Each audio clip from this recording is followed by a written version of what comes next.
तारों की सीढ़ एक छोटे से गांव में जो पहाड़ियों और विशाल समुद्र के बीच बसा था, एक युवा संगीतकार लूना रहती थी। उसकी वायलिन पर बजाई गई धुनें इतनी मनमोहक थीं कि वे सभी के दिलों को छू लेती थीं।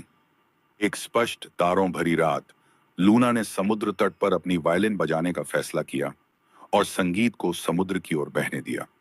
जैसे ही वह बजा रही थी, उसने एक अकेले नाविक को अपनी ओर आते देखा, जिसके कदम उसकी संगीत की लय के साथ तालमेल बिठा रहे थे।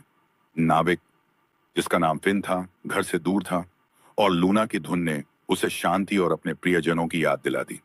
संगीत और रात की सुंदरता से प्रेरित होकर फिन ने गाना शुरू किया। उसकी गहरी अनुनादित आवाज लूना की वायलिन के साथ पूरी तरह से मेल खाती थी, जिससे एक सामंजस्य पैदा हुआ जो पानी के पार गूंजता था। साथ में उन्होंने बजाया और गाया, और उनका संगीत एक जादू बुनने लगा जिसने समुद्री जीवों, डॉल्फिन, व्हेल और यहां तक कि सीगल को आकर्षित किया, जो धुन के साथ लय में तैरते और उड़ते थे। जैसे ही रात बढ़ती गई, संगीत भूमि और समुद्र के बीच, मानव और प्रकृति के बीच एक सेतु बन गया। लूना और फिन ने पहले प्रकाश तक बजाया, और उस क्षण में उन्होंने न केवल एक दूसरे के साथ बल्कि ब्रह्मांड के साथ भी गहरा संबंध महसूस किया।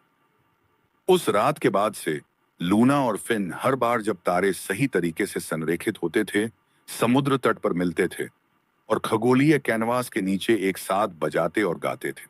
उनका संगीत प्रेरणादायक बन गया, एक आशा और सामंजस्य का प्रतीक जो सभी को आनंद देता था जिन्होंने इसे सुना। नैतिकता, संगीत में एकजुट करने, उपचार करने और सीमाओं को पार करने की शक्ति है।